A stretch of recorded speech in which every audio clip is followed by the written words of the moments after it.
श्री स्वामी समर्थ. नमस्कार. 24 जुलै 2025 गुरुवार आणि त्याच दिवशी येते एक अत्यंत शक्तिशाली आणि गूढ रात्र, दीप अमावस्या. ही केवळ दिवे लावायची परंपरा नाही, तर प्रकाश आणि अंधकारावर विजय मिळवण्याचा शुभ दिवस आहे. आषाढ महिन्याच्या अमावस्याला साजरी होणारी ही दीप अमावस्या फार प्राचीन काळापासून पूजनीय मानली जाते. ही रात्र नकारात्मक शक्ती, टोणगे, दृष्ट, कलह, गरिबी आणि अज्ञात त्रास याचं कारण बनू शकते.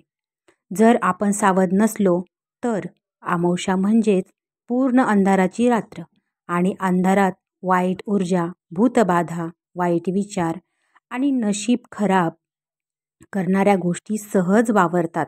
पण याच अंधारावर विजय मिळवण्यासाठी आपल्या पूर्वजांनी एक दिव्य शस्त्र दिलंय, दीपक.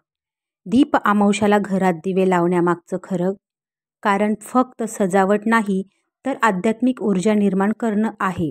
जेव्हा आपण देवघरात दरवाजाजवळ कोपऱ्यात दिवे लावतो, तेव्हा त्या प्रकाशात नकारात्मक शक्ती आपोआप नष्ट होतात. हा दिवस म्हणजे आपल्या घरातला एक ऊर्जा कवच देण्याची संधी आहे. पण अनेकदा लोक हे समजून घेत नाहीत आणि एक चूक करतायत. ती चूक कोणती? जी वाईट शक्तींना घरात प्रवेश करण्याचं खुलं आमंत्रण देऊ शकते. कोणतं काम टाळायचं? दीप अमावस्येच्या रात्री एक गोष्ट अशी आहे जी आपण अजाणतेपणाने करतो आणि त्याचा परिणाम आपल्याला महिने भोगावे लागतात. ही चूक छोटी वाटते, पण तिचा परिणाम मोठा असतो. ती चूक म्हणजे घरात अंधार ठेवणं. हो, हीच ती गोष्ट. दीप अमावस्येच्या दिवशी जर घरात काही कोपरे, देवघर किंवा दरवाजाजवळ अंधार राहिला, तर समजा वाईट शक्तींना, दृष्ट लागणाऱ्या नकारात्मक ऊर्जांना, टोणग्यांना घरात खुलं आमंत्रण दिलं. या दिवशी अंधार हे नुसतं एक नैसर्गिक घटक नाही, तर नकारात्मकतेचं माध्यम बनतो. प्रकाश जिथं नसतो तिथं नकारात्मक शक्ती जास्त प्रभावी होतात. काय घडतं त्याने? घरात सतत वादविवाद वाढतात, काम अडतात, पैसे अडकतात, आजारपण, बेचैनी, झोप न लागणे, मानसिक तणाव वाढतो. घरात राहिलेलं समाधान हळूहळू नाहीसं होतं.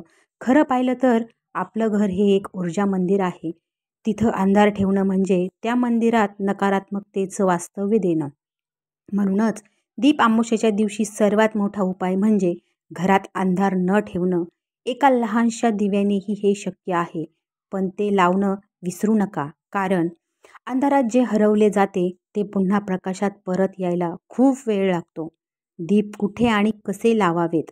जेव्हा आपण अंधार दूर करण्यासाठी दिवा लावतो, तेव्हा तो फक्त प्रकाश देत नाही, तो घराच्या प्रत्येक कोपऱ्यातून नकारात्मकतेला हकलवून लावतो आणि सकारात्मक ऊर्जा ओढून आणतो. दीप अमावस्या म्हणजे असा दिवस जेव्हा दिव्यांनी आपण आपल्या घराचं ऊर्जा कवच तयार करतो. पण दिवा कुठे लावायचा हे सुद्धा तितकंच महत्त्वाचं आहे. चला पाहूया कुठे कुठे दिवा लावल्याने सर्वाधिक परिणामकारक रक्षण मिळतं. 1. देवघरात दिवा.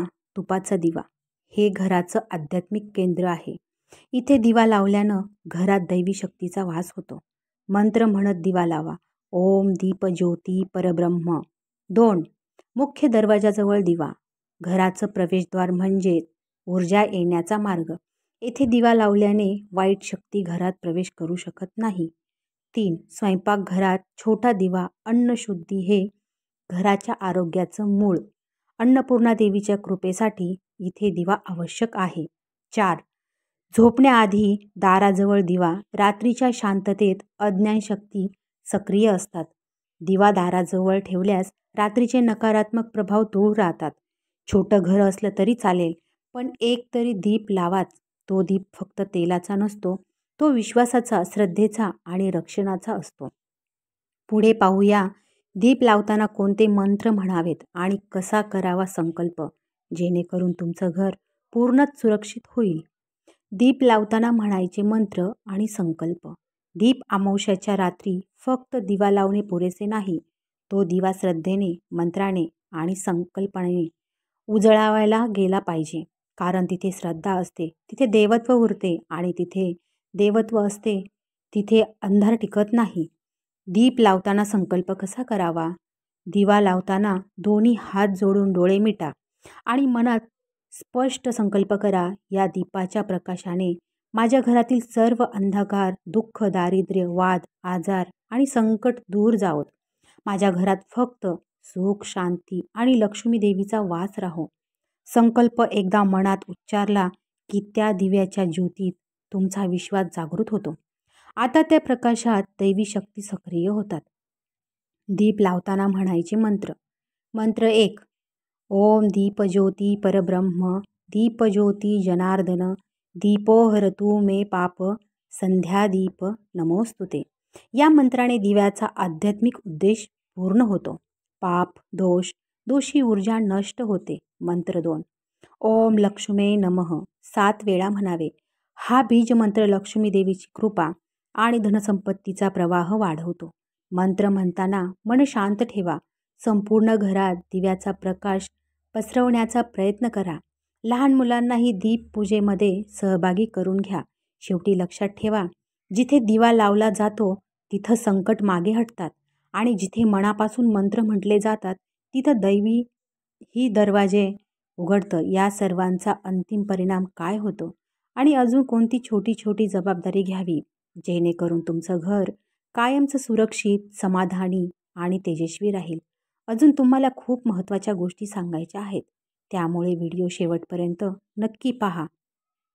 आज आपण पाहिलं, दीप अमावस्येच्या रात्री एक लहानसा दिवा घरात उजळवणं हे फक्त एक धार्मिक कृती नाही, ते एक संरक्षण आहे, एक कवच आहे, एक विश्वास आहे. या दिवशी जर घरात अंधार ठेवला तर नुसता लाईटच नाही तर संपूर्ण घरच नकारात्मकतेच्या छायेत जाऊ शकतो. मन शांत राहत नाही, भांडण वाढतात आणि अज्ञान त्रास सुरू होतो.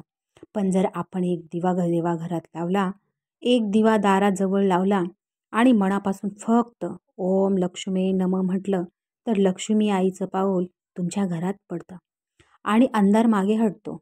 तो दिवा फक्त प्रकाश देत नाही, तो आशा देतो.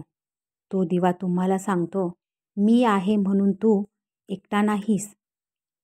आजचा दिवस म्हणजे एक संधी, तुमचं घर, तुमचं आयुष्य, तुमच्या परिवाराचं भविष्य उजळवण्याची संधी. तुम्हाला हा व्हिडिओ उपयोगी वाटला असेल तर कृपया लाईक करा, जेणेकरून ही सकारात्मक माहिती जास्त लोकांपर्यंत पोहोचेल. कमेंटमध्ये लिहा, मी दीप लावला आणि लक्ष्मी मातेची कृपा तुमच्यावर नक्की होईल. शेअर करा तुमच्या कुटुंबियासोबत, मैत्रिणींसोबत, ज्यांना या दिवशी दिव्याचा प्रकाश आवश्यक आहे. चॅनलला सबस्क्राईब करा. असेच आध्यात्मिक आणि सकारात्मक व्हिडिओ तुमच्यासाठी आणत राहू. जिथे दीप उजळतो तिथे देव थांबतो. 24 जुलैला दीप अमावस्येला एक दीप लावा आणि हजारो आशीर्वाद मिळवा. व्हिडिओ शेवटपर्यंत पाहिल्याबद्दल तुमचे मनापासून धन्यवाद. श्री स्वामी समर्थ. जय जय स्वामी समर्थ. अशक्यही शक्य करतील स्वामी.